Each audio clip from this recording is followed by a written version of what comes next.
Hey friends, Sleepy here, and welcome to a brand new episode of my weekly playlist series. We've made it to another Friday again, and I'm here to share with you guys the games I've been playing during the week, give you guys my thoughts and opinions on these games, whether I think you guys should check them out or not. But I'd like to hear your guys' thoughts and opinions on the games I share with you. I also want to hear about the games you guys have been playing this past week, as it gives me great ideas on new games to check out, and I really appreciate everybody who shares with me the different games they're playing, as it has piqued my interest in quite a few titles. I also appreciate anybody who gives me any suggestions on games you think I should try out, as you guys have also suggested some really great games over the past 2 years of me doing this series, and I have a nice growing list of games to check out and like to play games all the way from Atari all the way to the modern 8th gen series of games. So, wide variety of games and genres I like to play. So, keep those suggestions coming. I appreciate it. I've got two games to share with you guys this week, one for PlayStation 1 and one for Xbox One. Now, this PlayStation 1 game is a classic. It's one I love to play every year around Halloween time, which Halloween's coming up here in just a few days, and that is the original Silent Hill. This is a classic title. Absolutely love this game. I have beat it multiple times over the years. Couldn't tell you how many times I've actually completed it, and it's one I just love to play every um, Halloween time. Is just a great Halloween game to play. My brother and I originally rented this back in the day when it was first out, and I remember my brother was kind of scared of playing this game, so I was the one who actually took over and played the game and really fell in love with the series. I really love the visuals in it and just the whole concept of survival horror games, as I really liked Resident Evil, and it was similar to it, but it was also unique in its own ways. Give you guys a little basic idea of what the story is, but I won't go into too much details. You guys know I don't want to ruin story, especially if you've never played the game before. I'll read you guys the back here. So, Harry Mason and his daughter Cheryl are driving to their favorite vacation spot. Late that night, a figure suddenly appears from out of the darkness. Harry turns the wheel in panic, and the car careens off the road, knocking Harry unconscious. Awakening sometime later, he realizes that Cheryl's missing. Stumbling out of the wreckage, he heads towards the small town of Silent Hill. And that's where the game takes place, where you're trying to find your missing daughter, and you're in this deserted town of Silent Hill, and all kinds of crazy shit happens. And like I said, there's a deep story involved in the game, so I don't want to ruin that for you, especially if you've never actually played it before. But it's really cool, as you have to explore this old town that's full of monsters and weird people, and you have to fight to survive and find out what happened to your daughter and get her back. And you'll meet a lot of interesting characters along the way and all kinds of interesting monsters to battle. And now Harry is just an average Joe guy, so he's not a military expert, he's not a combat expert, so his shooting ability and melee ability of weapons is mediocre. And I really like that aspect because it makes him look like an everyday man and not like a Superman or a Rambo or anything, which is cool. He has a variety of weapons you can use. You can get a pipe, you can get a handgun, you can get a shotgun, and you also can get a rifle as weapons to use. You also can get some hidden weapons. If you beat the game, you can get a chainsaw, you can get a rock drill, you can get a katana, which is a really secret weapon, which I actually finally unlocked after all these years. Was able to get the katana weapon, which is cool. And then there's also a secret UFO alien gun with unlimited ammo in it. Another great thing about this game is as cool as that it introduced the idea and concept of multiple endings for a game, which I mean other games have had that in the past before, but for survival horror or something, it was just really cool. You actually had 5 different endings for this game. You had a bad plus, a good plus, and then that secret UFO ending, which is really cool. Another thing I really liked about this game is that it had a new game plus mode that you could play, and basically you could, if you start with and beat the game on easy, then the next time you play through it, it'll be on normal, and then if you beat that one, it'll be on hard the third time. And you can do that to unlock the secret weapons in the game by playing a new game plus on it, and you get content for doing it. It's really cool getting new weapons unlocked. And if you unlock that UFO ending, you actually unlock that UFO gun, which is cool. Now, I do own the strategy guide for this. I picked that strategy up years ago, and it was very handy for this game. Now, I don't ever use the strategy guide anymore, as I played this game so freaking much. I remember being able to go where to go and do all the stuff like that. But I did like using the strategy guides for locating all of the items that are on the ground, because you do have items available to you like first aid kits and health drinks and med kits and ammo and stuff. And obviously, items you use like you do in survival horror games. You're going to have items for puzzles and items to use in the world to solve different stuff. So something's really cool. You have a variety of different locations you go throughout the city after this little Silent Hill town, and then you also get to go to another place that's called the Other World, which is like a hellish, nightmarish version of the town, and it's really cool. It makes the enemies a lot creepier and stuff. The music, the ambience, just everything about this game is awesome. Now, of course, this is PS1 graphics, so they definitely will look dated by today's graphics, but it's still an amazing experience. And this is a game that I would love to see a remaster, as I really do. I love this game. I love the cheesy voice acting they have in the game. The guy who does Harry Mason's voice is a really cool guy. Like, the voice just really fits well. All the characters' voices do fit them pretty well, and it's just a really enjoyable experience. Great game to play here around the Halloween time. Highly recommend you guys play the original Silent Hill if you have not. Awesome survival horror game. Just have to warn you though, physical copies are ridiculously priced now. Online they go from 140 to 200 bucks. Locally they're like $180 or more priced. So it's expensive, but if you do have the PlayStation, you have a PlayStation 3 or PlayStation 4, you can download a digital copy of this game. I think it's only like 10 bucks on there. Definitely one that you'd want to pick up digitally for 10 bucks. Great game to play. If you want to get it physically, like I said, you have to try to hope you can find one for a good deal somewhere, or maybe at a thrift store, a yard sale or something, because if you go to a game store or eBay right now, you're going to pay a shit ton of money, like 200 bucks for this copy. Just crazy. So I would wait to find it for a good deal or get it digitally. But definitely worth checking out. I love this original Silent Hill game. It's one I love playing every Halloween. And about halfway through the game, so I'm working this week to finish beating it again for who knows the umpteenth time, but awesome game. Definitely check out Silent Hill for PS1. The other one we're going to talk about is one I'm continuing from last week. Didn't really know much about this game. I just saw it as a recommendation on GameFly and thought, hey, it looked kind of cool. I checked out videos and stuff and was like, yeah, this is awesome. And I've been playing it this week off and on. Got over 10 hours in now, and that is Shaoan Yuan Sword 7. So this is a cool action RPG that's set in this Shaoan Yuan Sword series, which has been going on since 1990, but it was only in like Japan and in Eastern countries and stuff, so we never really got it here in North America. So this is the first one they're bringing over to us. It was on like computer and some consoles and stuff over there, but this is the first one they brought to North America, and they made it an action RPG, and it's one that I'm really, really enjoying. So you play as the main character here. His name is Taishi Xiao, and I'll read you guys a little bit about the back. So journey across ancient China as a cinematic adventure unfolds. Take the role of the calm and reliable swordsman Taishi Xiao as he fights to protect his family and uncover the truth of a blight that threatens all of China. With a story deeply rooted in ancient Chinese history and mythology, Shaoan Yuan Sword 7 reimagines both as one fantastical and chaotic realm under the governance of a new Jin dynasty. So I really like that, the aspect of this game. I've always been fascinated by ancient Chinese culture and mythology and stuff, and that's really heavily in this. And this takes place, I believe it's like towards the end of the Han Dynasty. That time period is really cool. Like I said, he plays this Taishi Zhao guy, but he does become accompanied with two other characters, his sister, and then also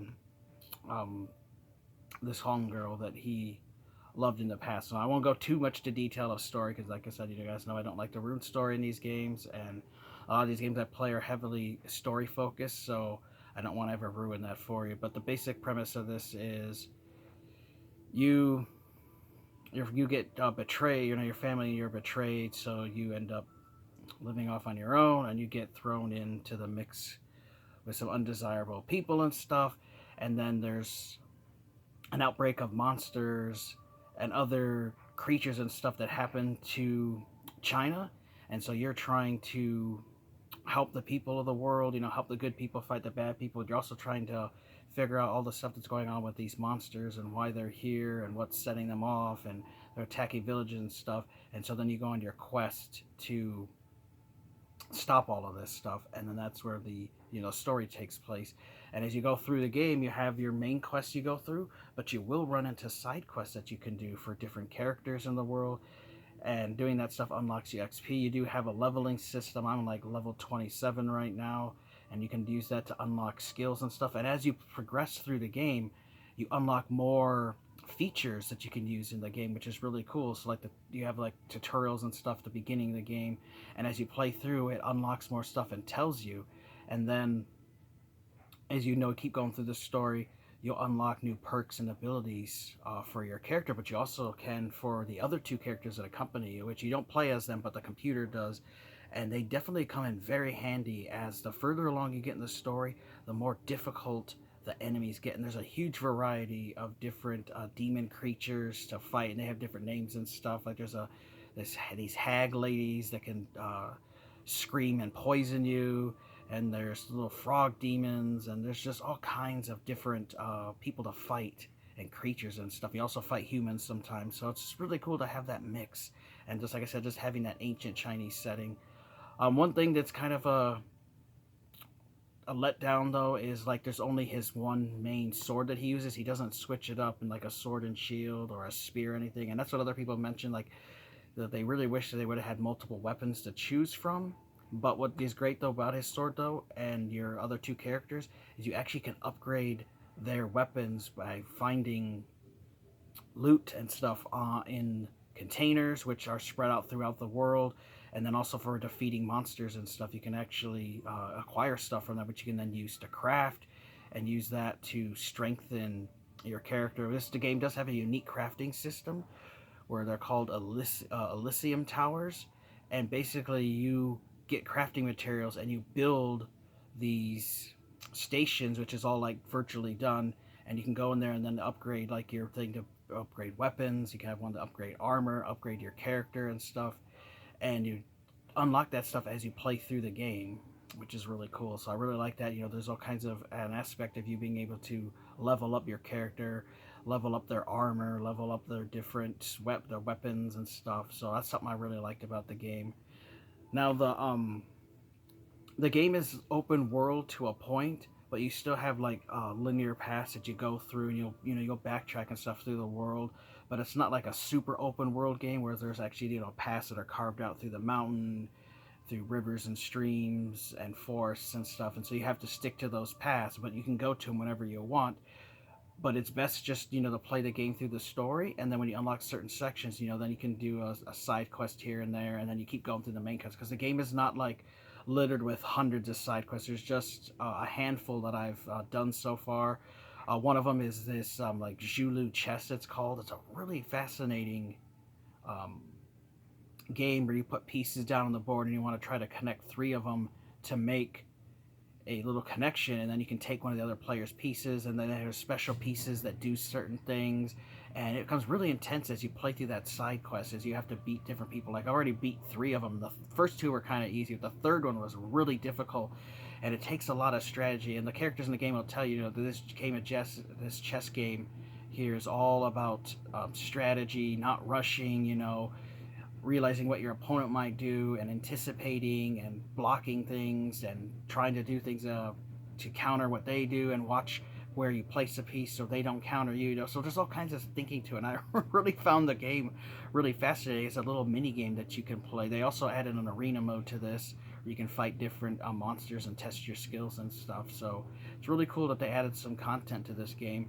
I heard that this game's about a 20 or so hour game for most people. I mean, I'm already at 10 hours. I don't know how far into the game I am, which would think a pretty decent way. But I also play games a little slower than other people do, as I like to really explore the world. And one thing I will recommend is definitely when you're in new areas and stuff, explore, because you'll find little hidden passages and hidden areas behind buildings and little pathways, and you will find chests that you can unlock which have loot in them, and it's very important. I would recommend not selling anything. There are merchants in the game, but I keep everything I find, because all that stuff is useful crafting materials that you get. And you also will find new armor pieces and things like that to upgrade your characters. Now, when you equip a thing, you don't actually see it on the characters, which is another gripe that people had. But I did find that each character has two different outfits, and I like using their second outfits for them. They just, to me, doesn't look better than the original outfit they had. The game does have cutscenes and stuff in it, which is cool. It's all voiced um, in Chinese, so there's no English at all, and there's subtitle, which I like. I feel like it just makes it a more authentic experience. And even if it had the English, like a dub version, I would just keep it with the Chinese, just because I prefer playing games like this in their native languages, and it just immerses you more into the world and stuff. Music, phenomenal, amazing, like ancient Chinese tunes and stuff, and just really fits well with the game. The voice acting, the characters sound great. Like, they match how the characters look, that you would, think like, okay, this little dude would have a little voice, this big guy would have a deep voice. Like the characters match, so they did do great with the voice acting. It was also made by a really small Taiwanese team too. So it's great to see what they were able to do with such a small team. Now the graphics, I think, look great, but they're obviously not like going to be ninth gen quality. You're not going to be, Ghost of Tsushima quality game, but it's still a great AA game. And this is one that had a very small physical print. This actually just came out this month. I picked it up for $35, with tax it was like close to $40 some on eBay, and I was really glad that I was able to get a copy of this, as it had an extremely small print run. And it's one of those, if you want to get, I would definitely recommend getting it now versus later, as it may be hard to find and maybe more expensive. You can get it digitally, obviously, but really fun game. I'm loving this this Shaoan Yuan Sword 7 game. It's just kept my attention this week. It just kept me wanting to play more and more and more when I'm not playing the Silent Hill game. And I can't wait to beat this game. I don't know if there's multiple endings or not, but I'm really enjoying the story. There's the normal enemies are pretty easy to kill, as you can hack them to death. But when you get to some of these boss battles, they have life bars up. It kind of reminds me of like a Dark Souls experience, as the bosses sometimes are huge and you have to dodge around them, and you can't just like hack into them, because if they hit you, they sometimes do big damage to you, which you can heal yourself with health potion stuff. But another thing about this game is, unlike other action RPGs, the health doesn't instantly heal you. It starts going up a little by little, so you have to keep dodging the enemy and stuff, which your character does have the ability to dodge with the A button and roll around and stuff, and do different attacks. You can change your stances and stuff, like there's a tiger and a bear stance, and you unlock these stances as you progress through the story.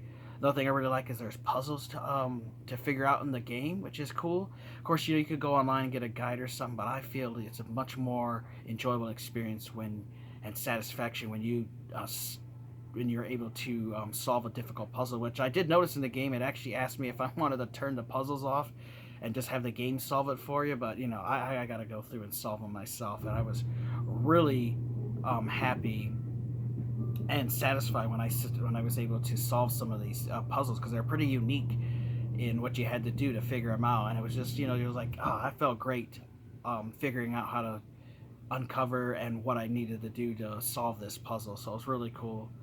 Definitely think you guys should check out, especially if you're a fan of ancient Chinese mythology and that whole ancient Chinese setting, and you like action RPGs. This is a wonderful game that I definitely think you guys should check out. Fantastic music, voice acting, everything. Definitely give this one a try. Do a quick little recap here. I talked about the original Silent Hill for PlayStation 1. This is a time classic for the PlayStation 1 survival horror game. You play as Harry Mason. You're in the town of Silent Hill trying to find your daughter. The town's deserted, but it's full of monsters, crazy people that are living here, and you have to solve puzzles and fight your way to get your daughter back. 5 different endings, and there's a easy, normal, and hard mode, and secret weapons and stuff to unlock, and it's just a fantastic survival horror game. You guys should definitely check out if you never have. Just be warned, physical copies nowadays are like $140 to $200 freaking dollars. It's just crazy.